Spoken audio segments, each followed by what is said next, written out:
വർണ്ണാന്ധത ആളുകളിൽ അത്ര അപൂർവമല്ല. എന്നാൽ മിക്കവർക്കും പച്ചയും ചുവപ്പും കാണാനാകാത്ത അവസ്ഥയാണ് ഉണ്ടാവാറ്. മറ്റു നിറങ്ങൾ വ്യക്തമായി കാണാനും സാധിക്കും.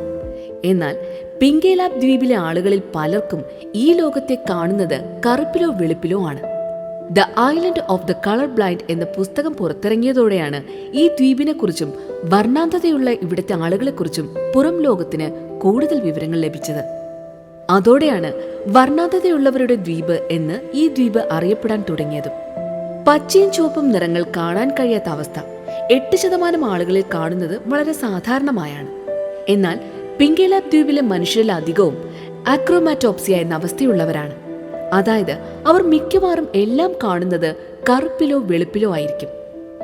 1775 ശേഷമാണ് ദ്വീപിൽ ഈ അവസ്ഥ ഉണ്ടായതെന്ന് കരുതുന്നു. ആ സമയത്ത് ഒരു കൊടുങ്കാറ്റ് ദ്വീപിനെ ആകെ തകർത്തു കളഞ്ഞു. വളരെ കുറച്ച് ആളുകൾ മാത്രമാണ് അതിനെ അതിജീവിച്ചത്. അതിലൊരാൾ ദ്വീപിലെ രാജാവായിരുന്നു. അദ്ദേഹത്തിന് വർണ്ണാന്ധത ബാധിച്ചിരുന്നു.